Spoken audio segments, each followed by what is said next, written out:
ഒരു യൂത്ത് കോൺഗ്രസ് പ്രവർത്തകൻ പോലീസ് വാഹനത്തിന് മുകളിൽ യൂത്ത് കോൺഗ്രസിന്റെ കൊടി കെട്ടുന്ന ഒരു സാഹചര്യം തീർത്തും സംഘർഷഭരിതമായ ഒരു സാഹചര്യം. നിലമ്പൂർ തെരഞ്ഞെടുപ്പിന്റെ രാഷ്ട്രീയ പശ്ചാത്തലത്തിൽ കോൺഗ്രസ് അത് കൃത്യമായ രീതിയിൽ ഒരു പ്രതിഷേധം എന്ന തരത്തിലേക്ക് ഉപയോഗിക്കുന്ന ഒരു കാഴ്ചയാണ് നമ്മൾ ഈ മേഖലയിൽ നിന്ന് കാണുന്നത്. വലിയ പ്രതിഷേധം. നേരത്തെ CPIMന്റെ പോളിറ്റ് ബ്യൂറോ അംഗം എ വിജയരാഘവൻ രൂക്ഷമായ ആക്ഷേപം കോൺഗ്രസിനെതിരെ ഉന്നയിച്ചിരുന്നു. അവർ രാഷ്ട്രീയമായി ഉപയോഗിക്കുകയാണ്. പ്രാഥമിക വിവരങ്ങൾ പോലും ലഭ്യമാകാത്ത ഒരു കേസിൽ വലിയ പ്രതിഷേധം ഉണ്ടാകുന്നതിനെ എങ്ങനെയാണ് ഈ ഒരു ഘട്ടത്തിൽ ന്യായീകരിക്കാൻ കഴിയുക എന്നത്? അതാ ഇതിന് മുകളിലേക്ക് പോലീസ് വാഹനത്തിന് മുകളിലേക്ക് കയറി കൊടി വീശുന്ന ഒരു കാഴ്ചയാണ് കാണുന്നത്. പോലീസ് വാഹനത്തിന് മുകളിൽ കയറി കൊടി വീശുന്ന ഒരു കാഴ്ച. എന്തായാലും പോലീസ് വാഹനത്തിന് മുകളിൽ ഒരു പ്രവർത്തകൻ കൊടി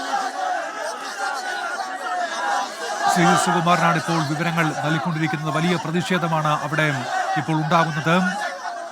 അവിടെ പന്നിക്കണിയിൽ വൈദ്യുതി കടത്തിവിട്ടിരുന്നു. ആ കെണിയിൽ നിന്ന് ഷോക്കേറ്റാണ് ഒരു വിദ്യാർത്ഥി മരിച്ചത്. അതിന് തൊട്ടു പിന്നാലെ വലിയ പ്രതിഷേധം അവിടെ നടക്കുകയാണ്. റോഡ് ഉപരോധിച്ചായിരുന്നു കോൺഗ്രസിന്റെ യൂത്ത് കോൺഗ്രസ് പ്രവർത്തകരുടെ പ്രതിഷേധം. ഏറെ നേരം കാത്തുനിന്ന പോലീസ് അതിനുശേഷം അവരെ അറസ്റ്റ് ചെയ്ത് നീക്കുകയാണ്. അവിടെ റോഡ് ഗതാഗതം തടസ്സപ്പെട്ടിരുന്നു.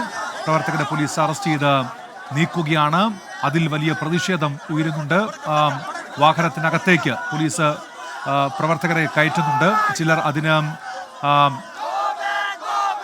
സമ്മതിക്കുന്നില്ല. പ്രവർത്തകർ ചെറുത്തു നിൽക്കുകയാണ്. അങ്ങനെയാണ് പ്രതിഷേധം ഉണ്ടാകുന്നത്. അങ്ങനെ പ്രവർത്തകരെ അറസ്റ്റ് ചെയ്ത് നീക്കുന്ന പോലീസ് വാഹനം, ആ പോലീസ് വാഹനം ഇപ്പോൾ തടയുകയാണ് ജ്യോതികുമാർ ചാമക്കാലയുടെ നേതൃത്വത്തിലുള്ള കോൺഗ്രസ് പ്രവർത്തകർ.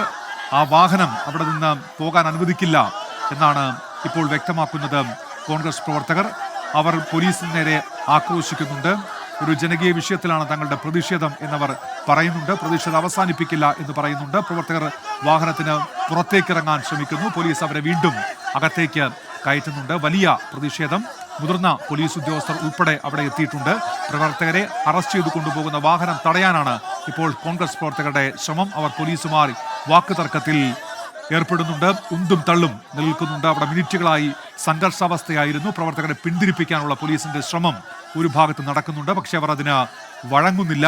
അവിടെ മുതിർന്ന കോൺഗ്രസ് നേതാവ് ജ്യോതികുമാർ ചാമക്കാലയുണ്ട്. അദ്ദേഹത്തിന്റെ നേതൃത്വത്തിലാണ് അവിടെ പോലീസിന്റെ പ്രതിഷേധം. അവിടെ ഒരു കൂട്ടം പ്രവർത്തകരെ പോലീസ് ഇപ്പോൾ അറസ്റ്റ് ചെയ്ത് വാഹനത്തിനകത്തേക്ക് മാറ്റിയിട്ടുണ്ട്. അവർ ഇപ്പോൾ മാധ്യമങ്ങളോട് സംസാരിക്കുന്നുണ്ട്. പോലീസിന് നേരെ വിരൽ ചൂണ്ടി സംസാരിക്കുന്നുണ്ട്. പോലീസ് നടപടിയിലോടുള്ള അവരുടെ കടുത്ത അമർഷവും അതൃപ്തിയും അവർ പ്രകടിപ്പിക്കുന്നുണ്ട്. ആ വാഹനത്തിൽ ഇപ്പോൾ യൂത്ത് കോൺഗ്രസ് പ്രവർത്തകർ അവരുടെ കൊടി കൂടി നാട്ടിയിരിക്കുന്നു. പോലീസ് വാഹനത്തിൽ വാഹനം അവിടെ നിന്ന് നീങ്ങാൻ അനുവദിക്കില്ല എന്നുള്ള നിലപാടിലാണ് കോൺഗ്രസ് പ്രവർത്തകർ ഉള്ളത്. അവർ വാഹനം തടഞ്ഞിട്ടിരിക്കുകയാണ്. പോലീസ് വാഹനത്തിന് മുൻപോട്ട് പോകാൻ കഴിയാത്ത സ്ഥിതിയുണ്ട്. നേരത്തെ ഒരു പ്രവർത്തകൻ ആ പോലീസ് വാഹനത്തിന് മുകളിലേക്ക് കയറി നമ്മൾ ദൃശ്യങ്ങളിൽ കണ്ടിരുന്നു. അവിടെ കയറി കൊടി വീശി പ്രവർത്തകർ അഭിവാദ്യം ചെയ്യുന്നത് നമ്മൾ കണ്ടതാണ്. അങ്ങനെ വലിയ പ്രതിഷേധം അവിടെ ഉണ്ടാകുന്നു ഈ വിദ്യാർത്ഥിയുടെ മരണവുമായി ബന്ധപ്പെട്ട്.